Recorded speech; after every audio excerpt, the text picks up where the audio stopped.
우리나라에 복음이 그냥 들어온 것 아니라 많은 분들의 헌신과 수고 속에 이 땅에 하나님의 복음이 들어왔습니다. 사실 우리나라에 처음 복음이 들어올 때 이 복음을 환영한 사람들은 많지 않았습니다. 성경을 한 권 한 권 나누어 주는 일도 쉬운 일이 아니었습니다. 왜냐하면 성경 속에는 서양 지신이 살아있다, 그렇게 이야기를 하면서 성경책을 나누어 주는 일도, 성경책을 읽는 일도 쉬운 일이 아니었기 때문입니다. 하나님의 복음은 우리가 이 일 저 일 다 하고 난 다음 시간이 남을 때 복음을 전하는 것 아닙니다. 하나님의 복음은 우리에게 만약 우리가 이 일 저 일 다 하고 난 다음에 남는 시간에 복음을 전하였다면 이 복음은 아직 우리나라에까지 오지 못하였을 것입니다. 수많은 선교사님들이 이 땅에 와서 피를 흘렸습니다. 그리고 이 복음을 우리에게 전해주기 위하여서 얼마든지 당신들의 나라 고국에 있으면 많은 권리와 또 권세를 가지고 살 수 있었던 사람들이 오직 이 조선이라고 하는 나라에 복음을 전해야 되겠다라고 하는 삶의 우선순위를 가지고 이 땅까지 와서 하나님의 복음을 전하고 그들의 섬김과 희생 속에 오늘 우리들이 복음의 삶을 살아갈 수 있는 것입니다. 미국, 영국, 호주, 카나다 많은 나라의 사람들이 이 땅에 와서 하나님의 복음을 전하였습니다. 이 땅에 와서 제일 먼저 순교자가 되었던 토마스 선교사님도 저 영국에서 자라났습니다. 그리고 영국에서 자라나서 런던 선교회의 파송을 받아서 중국까지 왔습니다. 중국에서 조선이라고 하는 나라가 있는데 이 나라가 하나님의 복음을 받아들이지 않는다. 이 조선에 대한 이야기를 듣고 그는 어떻게 해서든지 이 조선이라고 하는 나라에 하나님의 말씀을 전하여야 되겠다라고 하는 생각을 가지고 성경책을 만들기 시작합니다. 그리고 미국 상선 제너럴 소먼호라고 하는 배를 타고 대동강까지 오게 됩니다. 그런데 그날이 마음껏 복음을 전하는 날이 아니라 바로 그날이 순교하는 날이었습니다. 1866년 9월 2일 27세의 나이로 순교하였습니다. 많은 사람들은 이 땅에 딱 한 번 발을 내디고 순교한 이 토마스 선교사님을 바라보면서 이 토마스 선교사님이 이 땅에 와서 아무것도 하지 못한 채 순교하셨는데 너무나 아쉽다고 생각하는 사람이 있습니다. 이 땅에 와서 한 사람에게도 복음을 전하지 못하고 저 대동강변에서 순교하셨는데 이 순교가 너무나 아쉽고 아깝다고 말하는 사람들도 있습니다. 그러나 토마스 선교사님의 순교는 결코 헛된 것이 아니었습니다.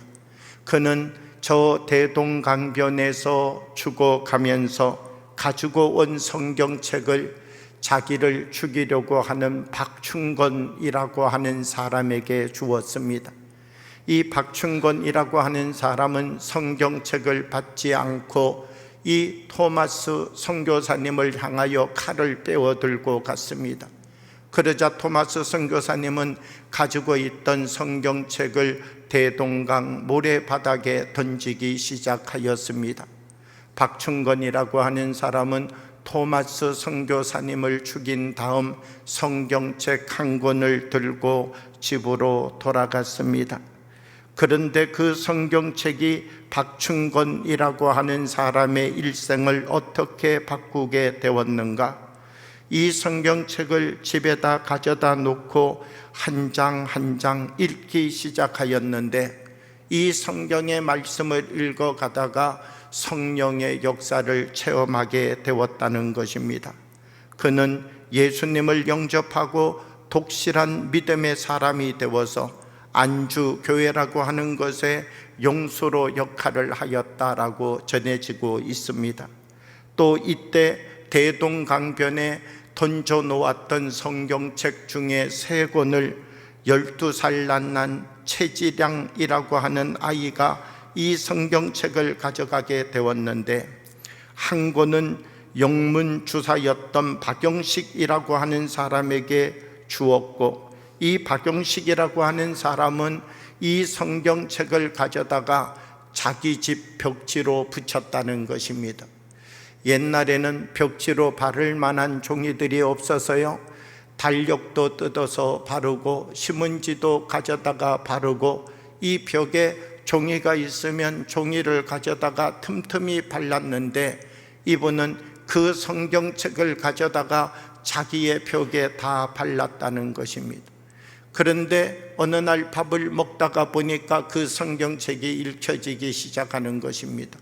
여기 있는 말씀도 읽고 저기 있는 말씀도 읽고, 이 말씀을 읽어가다가 그는 하나님의 복음을 받아들이는 사람이 되었습니다.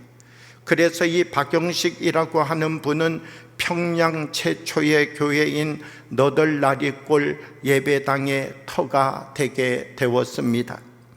토마스 선교사님을 죽였던 박충건이라고 하는 사람의 조카 이영태라고 하는 사람은 박영식이라고 하는 사람의 집에 들렸다가 벽에 바른 성경책을 읽고 난 다음 감동을 받아 예수 그리스도를 구주로 영접하였습니다. 그는 평양 숭실 전문학교를 졸업한 후 미국 남장로 교회의 선교사였던 네절드 선교사님과 함께 그의 조사가 되어서 한국 성서 번역위원회의 한 사람으로 번역 성경을 만드는데 큰 역할을 감당하는 인물이 되었습니다.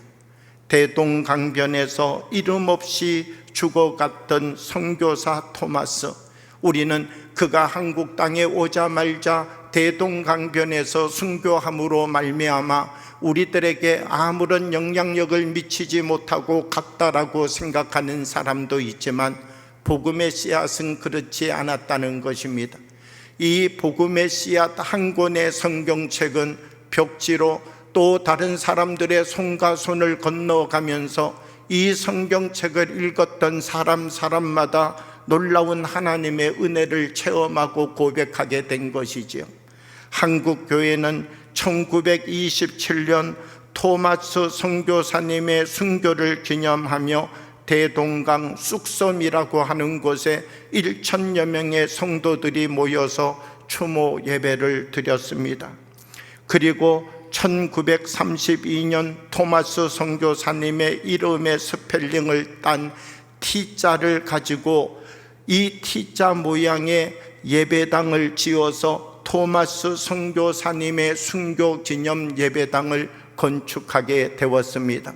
한국교회는 이와 같은 일을 통하여서 이 땅에 와서 순교의 정신으로 복음을 전하였던 토마스 선교사님의 복음 전도의 삶을 이어받아 우리도 전도와 선교의 삶을 살아가겠습니다라고 하는 고백과 다짐을 우리 모든 우리 초대 기독교회의 교인들은 이것을 통하여서 드러내었다라고 하는 것입니다. 오늘 양화진이라고 하는 곳에 가면 외국인 묘비가 500여기 서 있습니다. 여기에 있는 외국인들의 대다수는 다 선교사님들입니다. 고종 황제가 외국인들도 묘터가 필요하다, 그래서 저 양화진에 있는 자리를 외국인 선교사님들이 묘비를 쓸 수 있도록 내주었기 때문입니다. 거기에 가면 연희 전문대를 세워서 오늘날의 연세대를 세운 온도우드 선교사님, 또 이화학당을 세워서 오늘날 이대를 세운 아펜젤로 선교사님, 그리고 조선 사람보다가도 조선을 더 사랑했다라고 말하는 힐버트 선교사님, 세브란스 의대를 세운 에버슨 선교사님, 수많은 사람들의 묘비가 거기에 있습니다. 한국을 사랑하고 한국을 아끼고 이 나라에 하나님의 복음을 전하겠다라고 하는 이 뜨거운 열정을 가지고 들어와서 복음을 전하였던 그분들의 발걸음이 아직도 거기에 남아있다는 것입니다. 이분들이 만약 자기의 나라에서 살았다면 얼마나 잘 살 수 있었을까요? 지금도 의사라는 직업을 가지고 있으면, 외교관이라고 하는 직업을 가지고 있으면, 그때 당시 사실 미국에서 대학을 졸업하는 엘리트는 1%, 2%밖에 되지 않았는데, 거기에서 대학을 졸업하고 자기의 전문적인 영역을 가지고 있음에도 불구하고 하나님의 복음을 전하는 일에 우선순위를 가지고 이름도 잘 알지 못하는 나라 조선이라고 하는 이 땅에 와서 자기가 가지고 있는 의료의 기술을 돈 한 푼 받지 않은 채 이 땅의 사람들을 사랑하는 마음으로 베풀었던 그 작은 의술의 사랑이, 그 작은 섬김의 사랑이 오늘날 이 땅에 기독교 역사를 만들어가고 하나님의 새로운 사랑의 열매를 나타내는 증거로 오늘 이 시대 속에도 서 있다는 것입니다. 자기 나라에서 살았다면 얼마든지 행복한 삶을 살 수 있었을 텐데, 물질의 풍요로운 삶을 살아갈 수 있었을 텐데, 하나님의 복음을 전하는 일에 우선순위를 두고 그 먼 강을 건너서 태평양을 지나서 미국에서 한 번 한국에 오기까지 2달, 3달 걸리는 백길을 건너가면서 이 땅에 와서 한국 땅에 무덤이 되기를 기도하면서 복음을 전하였던 이분들의 성경과 사랑이 없었다면 어떻게 이 땅 속에 하나님의 복음의 뿌리가 내릴 수 있었겠는가라고 하는 것입니다. 나의 삶도 중요한 것이었지만, 하나님, 내가 하나님의 부르심에 응답하여서 하나님이 내게 말씀하시는 이 말씀을 나의 삶의 우선순위에 두고 나는 이 말씀을 따라 살아가겠습니다라고 고백하고 그 나라를 떠나서 이 땅에 왔던 그 선교사님들의 성경과 사랑 속에 오늘 우리는 복음의 자유를 누리고 있다는 사실을 기억하여야 된다는 것입니다. 사람에게는 우선순위가 있습니다. 엄마에게는 아이가 중요하고, 아빠에게는 일터가 중요하고, 학생에게는 공부가 중요하고, 사람마다 자기가 중요한 우선순위가 있는 것이죠. 오늘 성경을 보게 되면 예수님도 우선순위가 있으셨다 이렇게 말씀합니다. 마가복음 1장 38절의 말씀을 보면요, 이르시되 우리가 다른 가까운 마을들로 가자. 거기서도 전도하리니 내가 이를 위하여 왔노라 하시고, 예수님이 이 땅에 오신 목적이 무엇인가? 바로 전도하기 위하여 오셨다 이렇게 말씀하고 있습니다. 예수님께서 이 땅에 오신 목적이 무엇인가? 바로 전도하는 이 사역을 감당하기 위하여 이것을 우선순위로 우리들에게 증거하고 말씀하셔서 우리의 영혼, 우리의 생명을 구원하는 일을 가장 우선적으로 하기 위하여 이 땅에 오셨음을 말씀해 주고 있다라고 하는 것이죠. 우리들도 예수님이 걸어가셨던 걸음의 삶을 살아가기 위하여서는 우리의 우선순위를 바꾸어야 된다는 것입니다. 전도라고 하는 것은 그냥 되는 것이 아니라는 것입니다. 이 전도라고 하는 것은 우리가 살아가는 이 삶의 자리에서 나의 우선순위를 바꾸는 자리로부터 전도의 삶이 시작되는 것이죠. 과거와 똑같은 삶을 살아가는 것 아니라 과거와 다른 삶이 나에게 시작되어야지요. 과거에는 내가 잠자는 것이 중요하였지만, 과거에는 내가 먹는 것이 중요하였지만, 잠자고 먹는 것이 나에게 가장 우선순위였지만, 이제는 내가 그 누군가를 사랑해주고 그 누군가를 섬겨주는 것이 나의 우선순위가 되지 않는다면 나는 변화된 몸을 다른 사람에게 보여주는 것이 불가능하겠지요. 인생이라고 하는 것은 무엇입니까? 우리가 살아가는 인생을 깊이 들여다보면요, 어떤 사람은 자기의 인생을 고통으로 풀어가는 사람이 있습니다. 나는 5살 때 고아가 되었습니다. 나는 12살 때 우리의 모든 친척들로부터도 버림을 받았습니다. 내가 청소년기를 거쳐갈 때 아무도 나에게 밥 한 숟가락 주는 사람이 없었습니다. 내가 청년이 되었을 때는 사회도 나를 거절했습니다. 내가 군대를 갔다 오고 직장을 얻고자 했을 때는 직장도 나를 거부하였습니다. 어떤 사람은 자기의 인생을요, 태어나서부터 지금까지의 삶을 고통과 절망으로 풀어가는 사람도 있다는 것입니다. 어떤 사람은 자기의 인생을요, 미움으로 풀어가는 사람도 있습니다. 나는 태어나서 2살 때부터요, 엄마가 나를 미워했어요. 5살이 될 때는 더 미워했어요. 초등학교를 다닐 때는요, 다리 밑에서 주워온 사람처럼 나를 길렀어요. 청소년기에는요, 얼마나 외롭게 자랐는지 몰라요. 내가 저 장가가고 시집간다 그랬을 때 엄마는 얼마나 기뻐했는지 몰라요. 붙어있는 혹 하나 떼는 것 같지요. 내가 이렇게 크고 자녀들도 낳고 남편도 얻었는데 내 안에 미움이 없어지지 않는다고 말하는 사람도 있다는 거예요. 자기의 일평생을 무엇으로 풀어가는가? 미움으로 풀어간다는 것입니다. 미워하고 미워했지만 앞으로 더 미워할 일이 남아있는 것, 이것이 인생인 것이지요. 그런데 어떤 사람은 자기의 인생을 감사로 풀어가는 사람이 있습니다. 내가 이와 같은 집, 어머니, 아버지가 살아계신 집에 태어나서 감사합니다. 내가 어릴 때 그 따뜻한 손으로 내가 감기 들어 열병 가운데 있을 때에 손수건에 물을 묻혀서 이마에 올려주던 그 사랑이 기억납니다. 학교 가서 비 맞고 이제 비가 내려서 어떻게 오나 하는데 찢어진 우산 들고 와서 기다려주셨던 어머니의 사랑이 기억납니다. 중학교 때에는요, 도시락 잘못해서 못 가지고 갔는데 이 도시락 가지고 와서 학교 문 앞에서 하염없이 기다리고 있었던 어머니의 사랑이 지금도 기억이 납니다.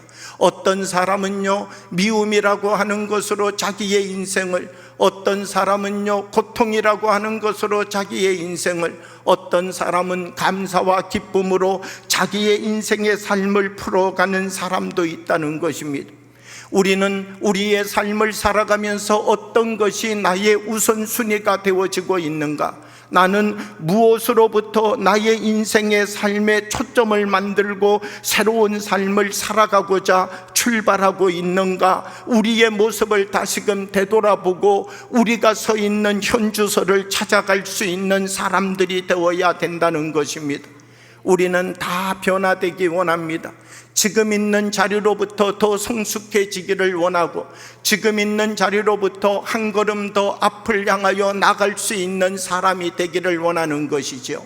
그러면 우리에게 어떤 변화가 일어나야 됩니까? 우리 안에 우선순위를 바꾸는 변화가 일어나야 된다는 것입니다. 내가 어제와 똑같은 우선순위를 가지고 살아서는 오늘 변화되는 사람이 되어질 수 없습니다. 내가 어제와 오늘 다른 삶을 살아가기 위하여서는 내 안에 우선순위가 바뀌어야지요.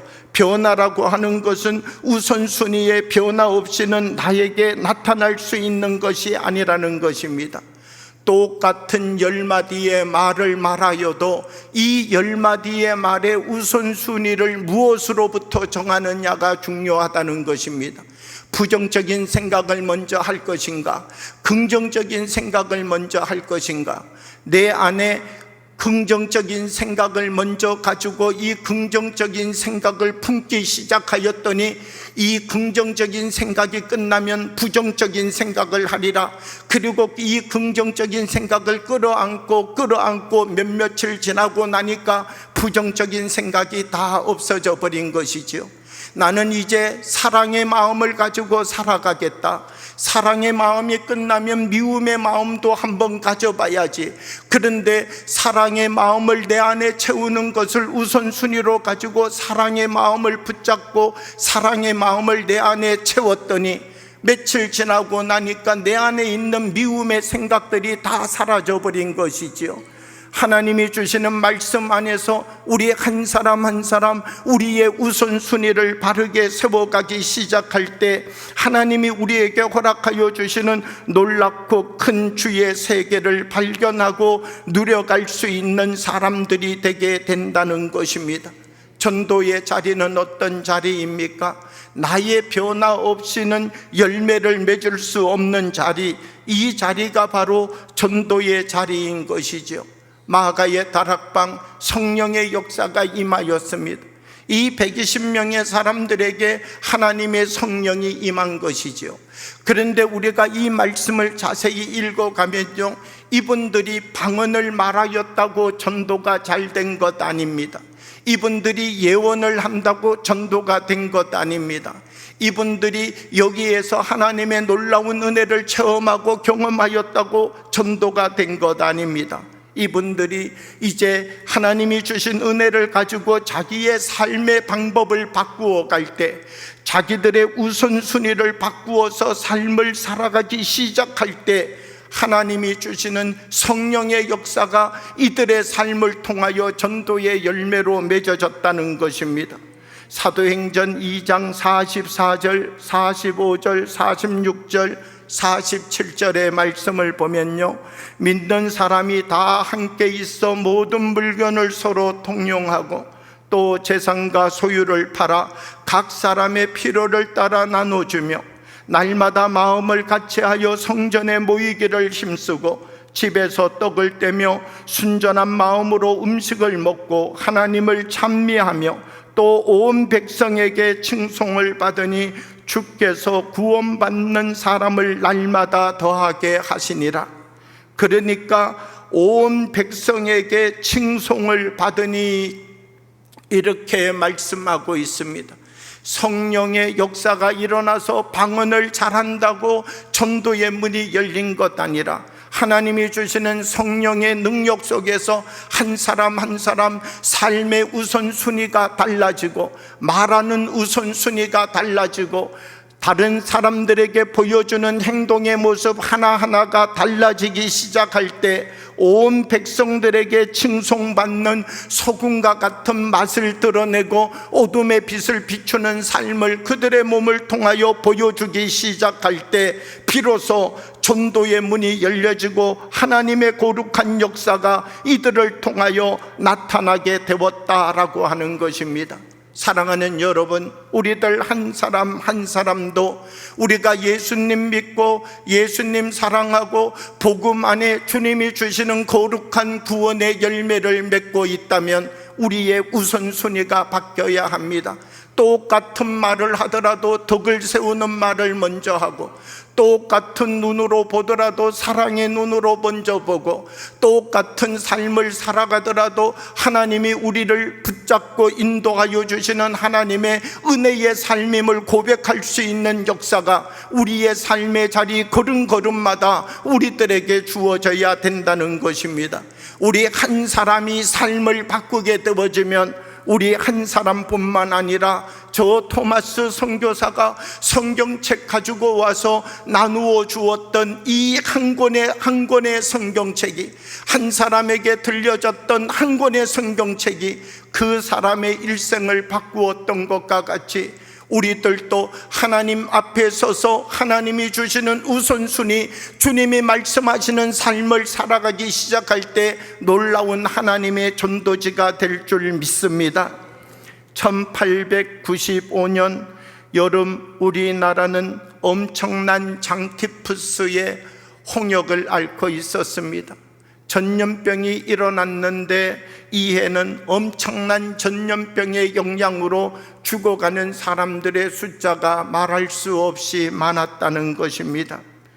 그런데 이 전염병 지역에서 이것을 지켜보고 있었던 신하순이라고 하는 사람이 있었습니다.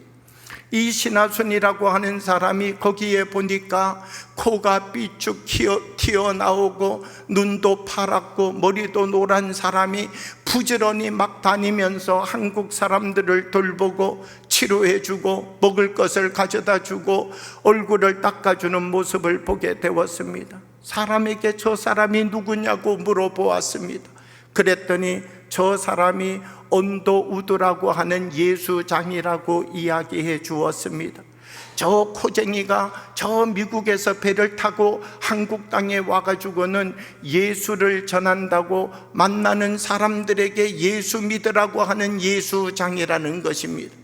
그런데 이 신하순이라고 하는 사람이 그 코쟁이 예수쟁이를 가만히 지켜보다 보니까 얼마나 놀라운지 몰랐다는 것입니다. 한국 사람들은 전염병에 걸렸다고요. 가족도 버리고 친척도 버리고 사람들이 서로 가지 못하게 붙잡고 끌어당기는데, 이 코쟁이 예수 믿는 이 미국 사람은요, 그 사람들에게 가서 먹을 거 나눠주고 그 사람들에게 가서 얼굴 닦아주고, 이 전염병에 걸려서 장티푸스에 걸려서 땀이 비오듯 쏟아지는데 아무도 돌봐주지 않는데 거기에 성도들 몇 명 데리고 다니면서 이 사람들 돌봐주는 모습을 바라보면서 이 신하순이라고 하는 사람의 마음속에 나도 저런 삶을 살아야 되겠다, 나도 저런 사랑을 가져보면 좋겠다. 그리고는 예수님을 영접하였다는 것입니다.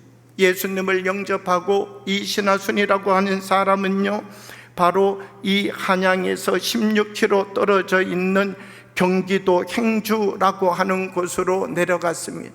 그리고 이 행주라고 하는 곳에서 지금 저 한양에서 코쟁이 서양에서 온 사람이 있는데, 이 사람이 조선 사람을 얼마나 사랑하고 있는지, 나는 지금까지 태어나서 양반도 알고 쌍놈도 알고 여러 가지 사람의 모형을 알고 있지만 그런 사람은 나는 처음 만났다고. 그 사람이 누구냐? 예수님이 보내주신 사람이라고. 행주에 가서 거기에 있는 사람들에게 신학을 공부한 사람도 아니고 학문의 지식이 깊은 사람도 아니고 자기에게 있는 이 뜨거운 성령이 말하게 하심을 따라 만난 사람마다 이 하나님을 증거하기 시작하였다는 것입니다. 조금 지나고 난 다음 언더우드 선교사님께 연락이 왔습니다. 언더우드 선교사님, 우리 동네에 세례를 베풀어야 될 사람이 있습니다. 그러니까 와서 세례를 베풀어 주십시오. 언더우드 선교사님이 이 행주라고 하는 곳에 와서 걸어 들어가기 시작하는데 2km 전부터 그 마을 아이들이 다 나와서 찬송을 부르면서 언더우드 선교사님을 맞이했다는 것입니다. 그리고 가서 보니 세례를 받을 사람이 100명이 넘었다는 거예요. 이 100여 명이 넘는 사람에게 그날 다 세례를 베풀었다는 것입니다.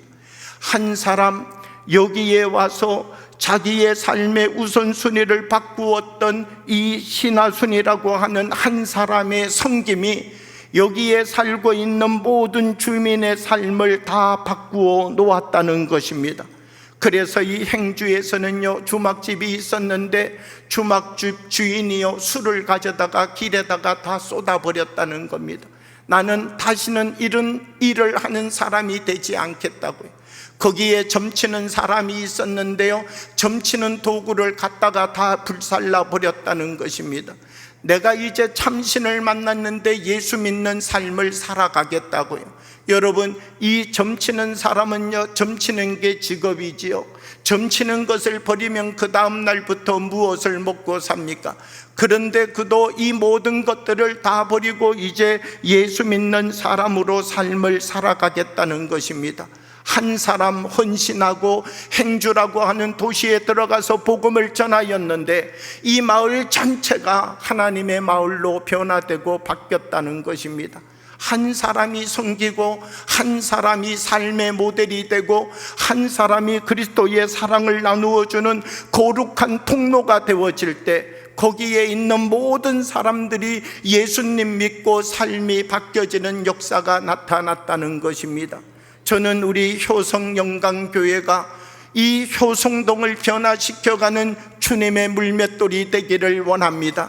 한 사람이 전도지의 삶을 살아갈 때 그 사람을 만나는 사람마다 인생이 바뀌고, 한 사람이 전도지의 삶을 살아갈 때 그 사람을 만나는 사람마다 새 생명이 그 사람에게 접붙여지듯이, 우리들 한 사람 한 사람 내게 주신 하나님의 복음의 은혜와 능력을 가지고 나를 넘어서서, 내 성격을 넘어서고, 내 지식을 넘어서고, 내가 갖고 있는 경험을 넘어서고, 하나님, 이제는 주님이 가셨던 그 길, 주님이 생각하셨던 우선순위대도 나도 이것을 우선순위 삼아 살아갈 수 있는 사람이 되게 해 주십시오.